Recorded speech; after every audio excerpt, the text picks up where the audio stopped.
Ching ching ching, let me hear them dollar ring. Hello and namaste and welcome to MOM Square, Money on My Mind. I'm Vivek Shetty, an engineer by profession and an investor by addiction.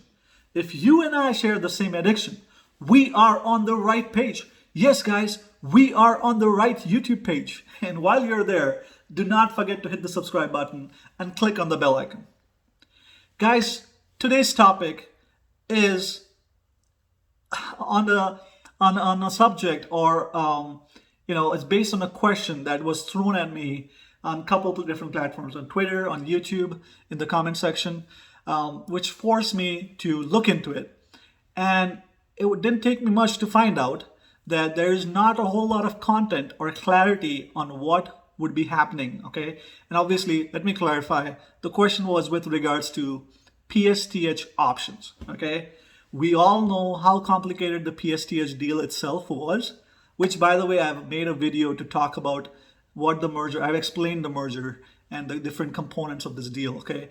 I'm going to post a link to those videos in the description section, so go check them out. Coming back to the options, there's not a whole lot of content out there other than, people speculating on platforms like Reddit, Twitter, Yahoo Finance, there's just some chatter, right? There's no official data anywhere that I could find with regards to what is happening to the options. So the question I had received was with regards to what happens to my call options that's due in December, okay? Or the expiration date is in December. I did take a stab at it for the user that asked me that question in the comment section. However, I was not comfortable with the answer, and I made it clear to the user that, look, this is my perspective. Because there is no official content anywhere, let me deep dive into it and reaffirm if I stand by my feedback or my answer that I gave to that question. Okay, so this part of the video is still my perception of what's going to happen with the options for PSTH. However, guys, I have done research on this topic and because PSTH deal is one of a kind, I don't think any other corporations or any other investor or individual company has tried to do this kind of a deal. So it's hard to find any data point to compare it to. Okay. However, there are similar to scenarios that I have researched. For instance, like unplanned dividend payout, reverse splits, and stock splits. Those are close enough examples to look into as to what happens to the options, in those scenarios, right? So I picked some details from those scenarios, and we are gonna try to connect it and see how it makes sense, or how the options would pan out for PSTH.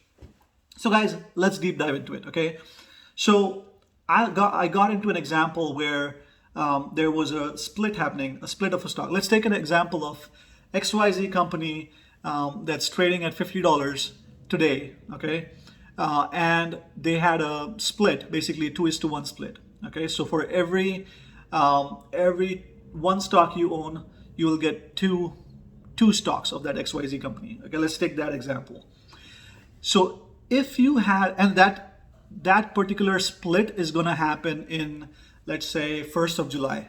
Okay, so the company, the XYZ company, Mr. CEO, let's say I am the CEO, I announced that on 1st of July, there is going to be a split happening such that for every stock you own, you'll get 2 stocks of my company, which is XYZ.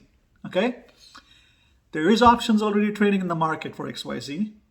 Let's say you go in and you bought a strike price, a call for a strike price of $51. Okay, and that's supposed to expire on the 15th of July. Okay, take that example. In that scenario, what's going to happen with that example is, as you cross that split date, the 1st of July date that I announced, your strike price will be adjusted. Okay, so for every one stock you own 2 stocks, right? So automatically your price for the stock is going to be roughly around $25, given, let's say it's trading at $50. So your strike price of $50 that's going to be expiring at, mid-July, did I say that? Yep, mid-July, is going to be now $25. Okay. And so now you would wonder, okay, I bought one call option, okay, which is 100 units. You can just reduce my strike price. So they do reduce your strike price, and instead of holding one call option, you'll have two options. So it doubled there. So just like the stocks got doubled and the price went down, same thing here. It will double and the price goes down. You follow me so far? Okay, so that's one example. Let's in the same example, if your expiration date of the call option was going to be end of June, okay, your strike price does not get adjusted. Okay, your strike price does not get adjusted. Clear on that? So let's take another scenario. So let's say a company has a very special dividend thrown at you, which is not the typical quarterly, semi-annual, or annual dividend. Okay. So what's going to happen is, let's say the dividend for my XYZ company, for a stock that was trading at $50, I'm giving you guys a dividend on July 1st for, let's say, $5. Okay. $5 dividend for everybody is what I announce. So because it's a massive dividend like that one, what's going to happen is, again, that's a very high number for dividend, but just go with the story here, okay? Because that's a high dividend, and because it's not the ordinary dividend payout, what's going to happen is your strike price, it's going to be adjusted for that dividend. So for example, your strike price is now going to be adjusted for $45. Okay, so it's discounted because I already paid out the dividend. Okay, now because it's 1st of July, okay, if your expiration date is 15th of July, your strike price is $45. It's adjusted any like right on the 1st of July, your strike price gets adjusted automatically. Okay, now on let's say 30th of July, if your call option is expiring on 30th of June, 30th of June, your strike price will still remain at $50. Okay, and if you decide to execute or buy or convert that option into a common stock, you will get that stock, at $50 strike price. Now, if the dividend payout was on the 1st, then you will still get the dividend payout. Okay, the record date. Okay, hopefully that gives you a perspective. So there is, long story short, there is an adjustment happening to your strike price in the process, in the case of dividend, and also in the case of splits or reverse splits. Okay, but your volume of dividends also get adjusted, or not your dividends, your volume of your options also get adjusted, right? In the case of split. So if you had one call option, it would have been two call options in the previous example. Now that's hopefully clear for you. Let's put that example in the perspective of PSTH. Okay, so couple important things for you guys to realize in your scenarios. Okay, if you have a call option for PSTH, make sure, or put option for that matter, look for what is your expiration date. Look for the timelines that's shared by PSTH for various milestones, okay, on this deal. Couple milestones to look for is with your warrant payout, okay. I'm gonna say that your warrant payout that they're gonna do for RemainCo, think about that as a discounting that we did in the dividend example, okay. So let's say the warrant is going to be paid out at 35 cents each, kind of thing. So I would imagine that the strike price is going to be adjusted for that warrant. Okay, you get two warrants for every 9 stocks you own. So depends on what value they put to that warrant when they issue it to you. You're gonna get the discounting that would happen in the strike price, in my opinion. Okay, so the warrant is it's not an annual or semi-annual payout. It's just a one-time payout. So I'm guessing there is going to be discounting happening for it. Okay, it's going to be negligible because the warrants are not going to be that valuable, at least on the if you want to call it the what's the word I'm looking for? Basically, on paper, like the theoretical value, right? Most warrants trade at 35 cents according to the company's value to it. Okay, when they issue, or SPAC's value. So, and not saying by any means that that particular warrant is going to trade at 35 cents, but on the book value. Okay.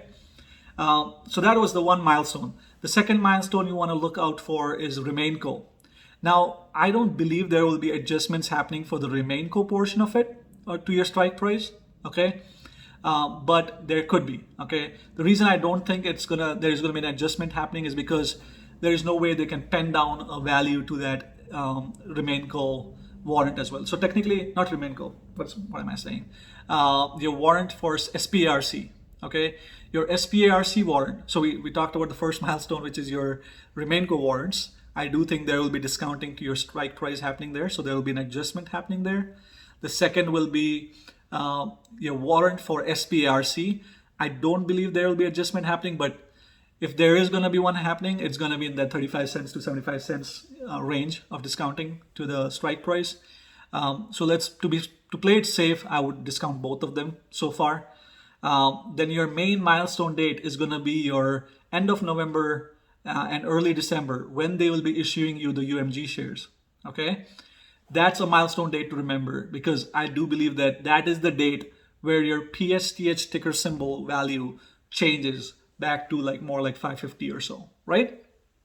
Okay, so and when that the price changes, it's not changing because the value is dropping or anything. It's basically, remember, they paid $14.50 to buy UMG, so they're giving you UMG shares. There's a lot of material out there, or people talking about why they think that the people who hold the PSTH options, call options, will also get UMG call options. I don't believe in that. Okay, I don't believe that's happening. Especially, that's why the date of your expiration is important. Let's say you have a call option for PSTH at a strike price of $23, and if that is expiring next month, like mid-July, okay, then what's going to happen is the strike price is not going to be adjusted, because no events is happening before then by July. I mean, nothing significant that would change the value, right? Strike price wise, right? The warrants are coming in in August and so forth. So nothing is changing on your strike price. Okay. So when on the date, if you're hitting the strike price, if you decide to execute your options into a common stock, then basically it becomes a common stock, and then you get all the following benefits with your warrants, the 2x9 warrants, your SPARCs, and the UMG at a later date, and the RemainCo. Okay, so it's going to be treated like your regular PSTH common stock with the timeline defined in the presentation, which, by the way, I'll put a link to it as well. Okay, however, if you have the same strike price of $23, let's say $23, $24, but it's expiring, the call option is expiring in in December. Okay, because we know that end of November and early December is when they're going to start giving out UMG shares. It's safe to assume that is when the price adjustment will happen, or the strike price adjustment will happen. Okay, so what was at current state $22.75, your strike price being 23, 24, 23 in this example we took, but the PSTH RemainCo, the new ticker symbol as of December, is going to be trading at $5.50. So it's 25% off the total, current price, basically, if you want to put it in perspective. So I do believe that the strike price would be lower, like 23 would become like a $6 or so strike price. So the strike price adjustment will happen from $23 to $6 post December 1st or first week, whenever that we get our UMG shares in our account. Hopefully that does clarify things for you guys. So what's important to understand is, what is your strike price, what date is it expiring, and what are the chain of events happening before that to account for the discounting or adjustment to be done to the strike price. Okay, hopefully that was clear. If you have any additional questions on this, come to me with your specific example on your call options or put options, and I'll try to address it to the best of my understanding. Okay, guys, once again, I'm not an investment advisor by any means. I do research on my own investments. And now that you're posing some questions, I'm doing additional research on those topics to help myself and help you grow together as a fam. Okay? If this video was helpful, do not forget to hit the subscribe button. Okay? You gotta adopt this mom because this mom is gonna look out for you. Mom Square, that's my channel. Just like your regular mom will look out for you, right? So do not forget to hit the subscribe button, click on the bell icon, leave me some likes, and if you have any questions, leave them in the comment section. We're gonna soon see you with the next video. Until then, adios.